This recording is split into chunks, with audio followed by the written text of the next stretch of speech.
Ok, 73 à tous, ici Foxtrot 4, Hôtel Whisky Novembre. Euh, je commencerai déjà par les traditionnels vœux pour cette nouvelle année 2022. Bon, j'ai jamais trop compris cette tradition, mais enfin bon, le début de l'année, c'est aussi le moment de prendre de bonnes résolutions. La seule que j'aurais à vous donner, c'est de continuer à apprendre des choses, à faire des projets, créer, innover, expérimenter. Ça fait jamais de mal. Voilà. Je voulais vous faire un petit point d'évolution du projet RRF Remote, puisqu'il y a des petites choses qui ont évolué. Puis je vous donnerai aussi quelques nouvelles concernant les M5 Stack en général. Alors c'est une vidéo aujourd'hui qui est un peu particulière, parce que vous le voyez, c'est un screencast en fait. euh, qui me permet de vous présenter déjà une première évolution de la dernière version du RRF Remote, puisque le RRF Remote embarque désormais un micro-serveur HTTP et qui permet, depuis un simple navigateur, de pouvoir afficher dans un navigateur une capture à un instant T de ce qui est affiché sur l'écran de votre RRF Remote. Alors c'est pas du temps réel, il n'y a pas un rafraîchissement permanent, c'est pas une sorte de VNC, parce que encore une fois c'est une capture à un instant T, mais vous pouvez du coup avoir une recopie dans un navigateur qui peut être celui de votre ordinateur portable fixe ou de votre smartphone. Vous pouvez avoir une recopie de ce qui, au moment de votre requête, était affiché sur l'écran du RRF Remote. Alors il suffit juste de faire une requête HTTP sur l'adresse IP du RRF Remote. L'adresse IP, elle s'affiche au démarrage du RRF Remote sur la page d'initialisation, le temps que le RRF Remote récupère une adresse IP sur le point d'accès Wi-Fi auquel vous l'avez raccroché. Donc vous voyez, ça donne une image assez clean euh, donc dans un navigateur. Là, je suis sur du Chrome, mais ça marche avec n'importe quoi. Et donc, si je veux rafraîchir, je pense que vous voyez mon pointeur de souris. En tout cas, je l'espère, mais il suffit tout simplement de cliquer sur le fond de l'écran. Alors, vous allez voir, c'est pas super rapide, hein, mais voilà, je clique et voilà, j'ai une nouvelle capture qui apparaît. Euh, alors, ça sert à quoi? Ben, en fait, c'était surtout amusant à développer. Ça sert pas forcément à grand chose, si ce n'est que ça permet quand même de prendre de très jolies euh, captures d'écran de ce qui est affiché sur le RRF Remote. Donc, par exemple, pour enrichir une documentation, ce genre de choses, ça permet d'avoir quelque chose qui est beaucoup plus propre que de prendre une photo depuis un smartphone. Euh, mais sachez néanmoins que ça permet aussi quand même de prendre le contrôle de votre RF Remote à distance, puisque les boutons sont gérés dans l'interface web. Par exemple, si je clique sur le bouton central, qui, je vous le rappelle, permet de passer en mode menu, eh bien, je vais basculer effectivement en mode menu. Là, j'étais sur la gestion des couleurs. Et si, par exemple, je reclique à nouveau pour valider que je veux changer les couleurs, je vais pouvoir me balader de couleur en couleur. Par exemple, j'attends que ça se charge. Là, j'étais en bleu. Si je clique sur le bouton gauche, je vais passer en turquoise. Je vais recliquer à nouveau. Et là, je passe en vert. Alors, faites-moi confiance. J'ai le M5 Stack physique à côté, là, sous les yeux. Et tout ce que j'ai fait, là, depuis le navigateur, c'était bien évidemment parfaitement répercuté sur le M5 Stack physique. Donc voilà, c'est quand même assez amusant parce qu'on peut comme ça plus ou moins piloter son M5 Stack et jouer sur les boutons euh, depuis un simple navigateur qui peut être encore une fois le navigateur de votre smartphone. Donc voilà pour cette première fonctionnalité donc qui est présente déjà qui était présente dans une ou deux versions précédentes que j'ai poussées mais j'en avais pas trop parlé. Mais là c'est présent sur la dernière version que j'ai poussée cette nuit qui est la version 2.6.1. Au passage, le DX Tracker a fait l'objet de la même évolution. Et vous savez, le DX Tracker, c'est ce qui permet d'afficher la Greyline et compagnie. Et donc dans la version 0.1.5, vous avez également cette fonctionnalité. Donc là, par exemple, voilà, j'ai un exemple concret d'un affichage dans un navigateur de l'état du DX Tracker à un instant T. Je peux le rafraîchir aussi. Donc par exemple, je clique,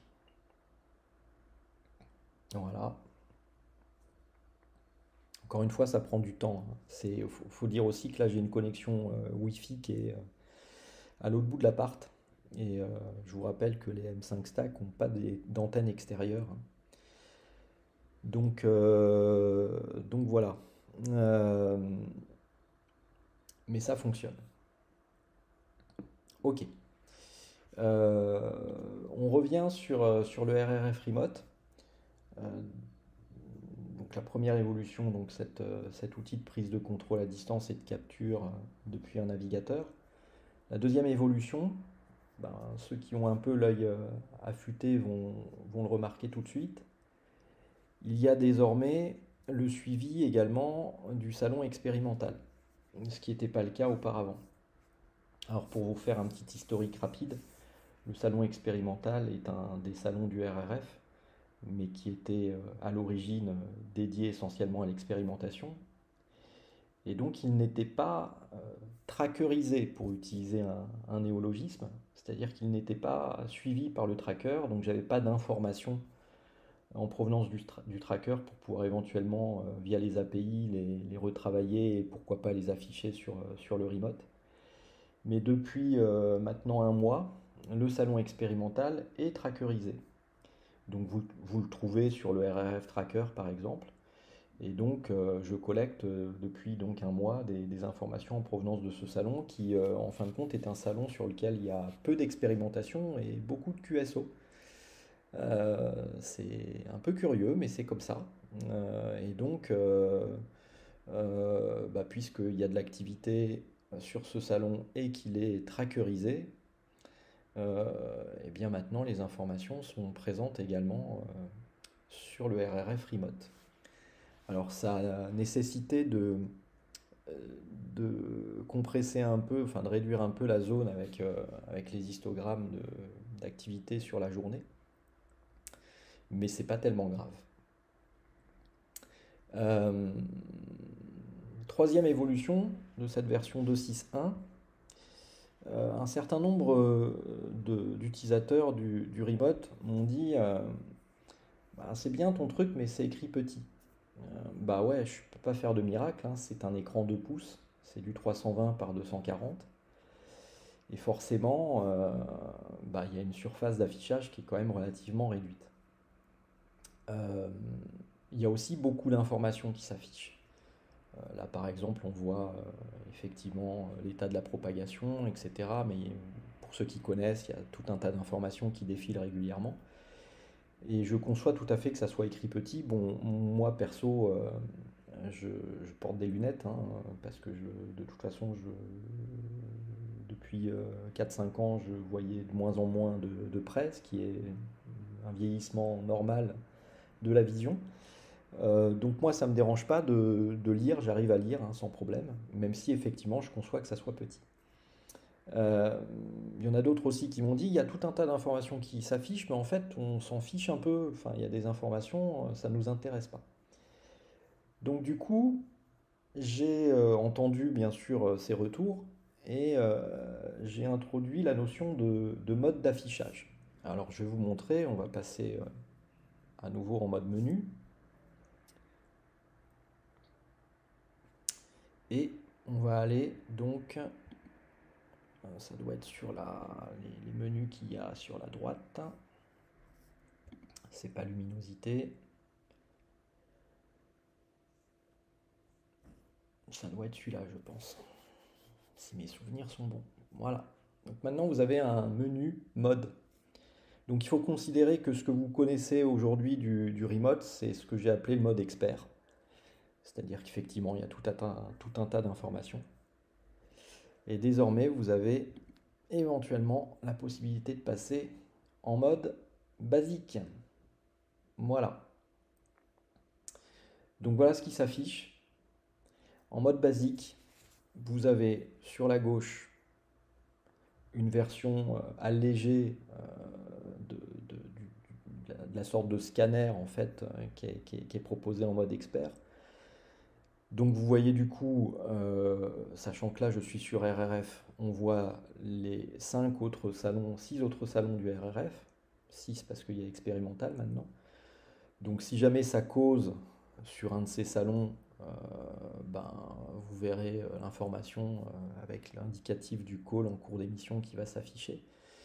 Quand ça cause pas, ben, il y a juste le nombre de links qui dorment sur ces différents salons qui est affiché. Et sur la droite, ben, vous avez les derniers passages en émission sur le salon en cours sur lequel vous êtes. Donc en l'occurrence là sur le salon RRF. On voit que FM0 JZ est le dernier à être passé en émission à 14h43, donc il y a une minute.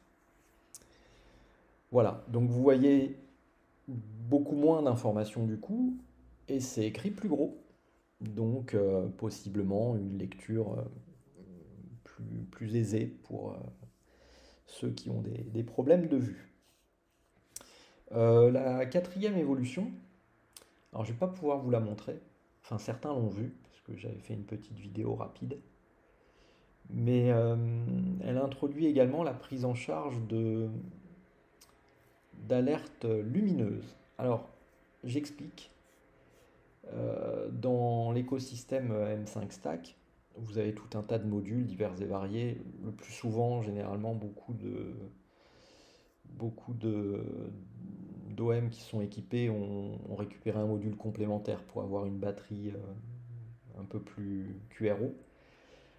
Et bien parmi donc tous les modules existants, vous avez un module qui s'appelle le M5 Go. Alors attention, vous avez le M5 Go et le M5 Go tout avec le 2. Le M5 Go, c'est pour tout ce qui est grès, basique, etc. Tous les modèles de M5 Stack à boutons. Et le M5 Go tout, c'est pour les corps tout, c'est-à-dire les modèles qui sont tactiles. Alors ça se présente comme ceci, donc c'est quelque chose que vous allez clipser sous votre M5 Stack. Vous avez une batterie de 500 mAh si mes souvenirs sont bons. Je passe sur le fait qu'il y a un microphone intégré. Je crois que c'est expliqué ici. Mais je ne sais pas s'il l'indique là. Ouais, il indique ici, microphone intégré. Mais surtout, vous voyez sur le côté droit et côté gauche, vous avez deux rangées de 5 LED qui sont des LED RGB, donc couleur. Vous pouvez choisir la couleur. Donc ces LED sont adressables de façon indépendante. Et en fait, j'ai utilisé ces modules qui sont pas très chers, hein, vous voyez en dollars, ça coûte 12 dollars. C'est pas la ruine. En fait, j'ai utilisé en fait ce module pour avoir des alertes lumineuses sur le RRF Remote. L'idée c'est quoi? Bah, je vais vous montrer sur le fichier settings. Donc vous connaissez le fichier settings, c'est là où vous configurez vos paramétrages Wi-Fi et compagnie. Ben, en dessous vous avez un autre tableau. Alors si vous n'avez pas ce module, ça sert à rien de changer quoi que ce soit ici, hein. Vous avez un tableau ici, avec j'ai mis trois admins du RRF, donc il y a des indicatifs. Et en face, vous avez une valeur un peu ésotérique pour ceux qui ne sont pas familiers avec ça. C'est tout simplement un codage de couleurs au format RGB. Et donc, qu'est-ce que ça va faire? Eh ben, le RRF Remote, s'il est équipé de ce module, si vous ne l'avez pas, ça ne posera pas de problème à la compilation, hein. mais vous verrez pas d'éclairage ou quoi que ce soit, bien évidemment. Mais si vous êtes donc en possession de ce module M5 Go, eh bien quand F1 EVM va passer en émission, vous aurez du coup la base de votre M5 stack qui va s'éclairer ici en bleu. Pour moi, ça sera en blanc. Et pour Jean-Philippe 5NLG, ça sera en rouge. Alors vous pouvez mettre les couleurs que vous voulez. Encore une fois, c'est des LED RGB, donc voilà. Alors ça peut servir du coup pour servir d'alerte, par exemple justement, vous voulez savoir quand un admin est sur l'air, et ben, vous mettez une couleur particulière quand c'est l'indicatif d'un admin. Si vous voulez par exemple surveiller si vous êtes size up d'un relais, vous voulez savoir quand quelqu'un trafique sur votre relais, ben, vous mettez l'indicatif de votre relais ou de votre point d'accès simplex, et puis pareil, il y aura une alerte lumineuse quand quelqu'un causera, vous ou quelqu'un d'autre, sur ce point d'accès. Ça peut servir aussi tout simplement à avoir une alerte lumineuse quand il y a un OM qu'on n'aime pas, comme ça évite de prendre le micro et de tomber dans un QSO avec des gens qu'on n'a pas envie d'entendre. Hachi, ça arrive, ça arrive. Voilà pour cette petite évolution. Alors, le, le module batterie, donc vous voyez, il a aussi comme particularité, pour ceux qui sont intéressés par ça, enfin moi ça fait des années que je suis plus là-dedans, mais des décennies même, vous avez une sorte de pin-out entre guillemets qui est compatible avec les briques Lego. Voilà, le M5 Stack peut servir aussi pour des bricolages avec du Lego. C'est pour ça d'ailleurs que ça s'appelle le M5 Go.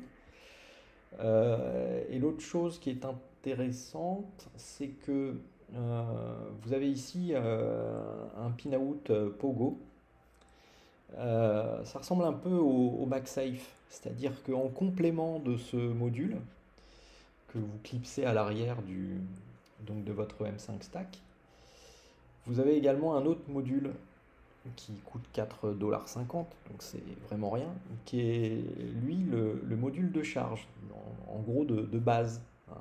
Donc voilà, vous voyez comment c'est. Ce module de charge ici va être relié en USB-C et vous avez les pin-out Pogo ici mâles. Sachant que avec le module que vous avez clipsé sur votre M5 Stack, là en l'occurrence il est rouge, ça doit être un M5 Stack Fire, et bien vous avez le brochage femelle. Donc il suffit tout simplement de poser votre M5 Stack sur cette base de recharge et il va se recharger, tout simplement. Donc c'est efficace parce que voilà, ça vous fait une base de rechargement, un peu comme vous avez des docks de rechargement pour vos pockets ou ce genre de choses.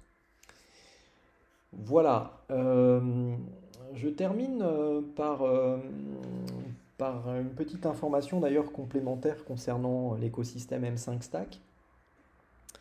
Il m'arrive de discuter un peu avec eux parce qu'ils sont assez réactifs quand on pose des questions, ils répondent.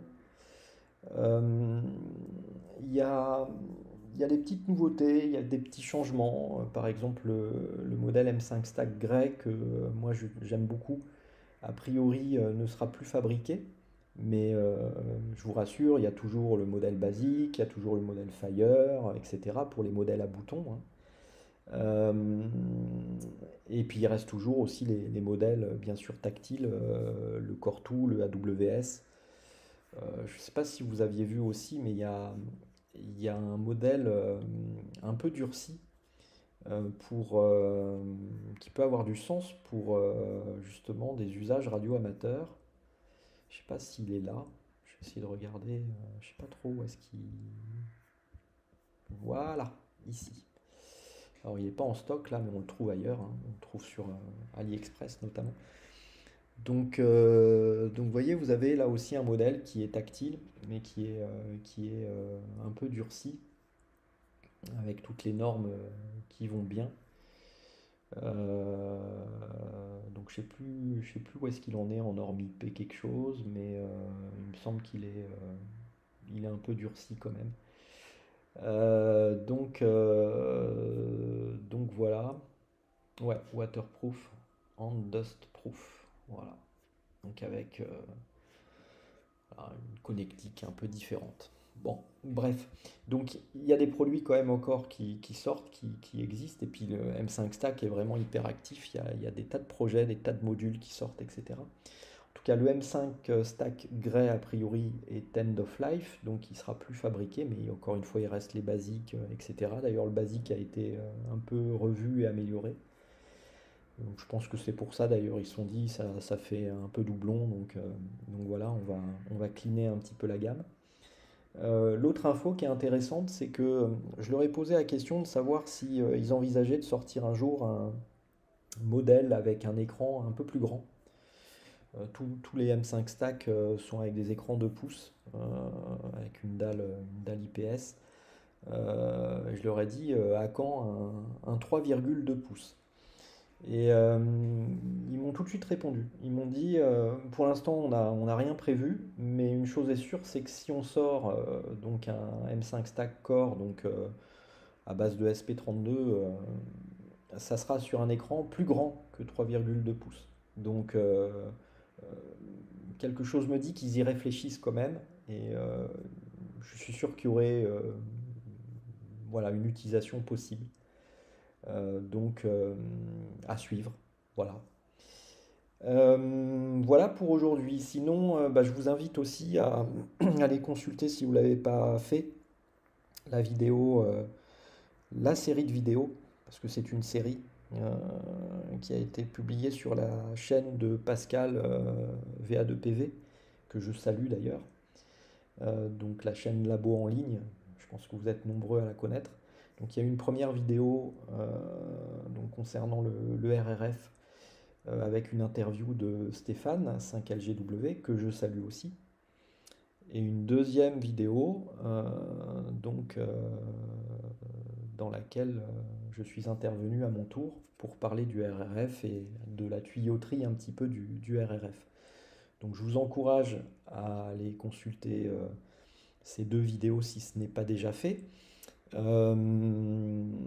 Et puis surtout à vous abonner à la chaîne de Pascal VA2PV parce qu'il fait un travail qui est extraordinaire. Et sa chaîne mérite une plus grande visibilité. Il y aura d'autres vidéos sur le RRF qui vont suivre également, notamment avec Jean-Philippe 5NLG, Michel Intezado et Jean-François 1EVM, je crois, toujours sur un focus sur le RRF. Voilà, c'est tout pour aujourd'hui. La suite au prochain épisode. Il y aura très probablement de futurs développements et de futures évolutions. Donc, bricolez bien, faites des trucs. Prenez soin de vous, faites attention avec cette recrudescence de la pandémie. Donc faites gaffe et faites gaffe à vos proches. Et puis, comme d'habitude, n'hésitez pas, si vous avez des questions, des avis, des idées, des suggestions ou des insultes. Je prends. Voilà, allez, 73 à tous et à plus peut-être sur l'air. Ici 4 hôtels Whisky Novembre en QRT. Ciao et bye bye.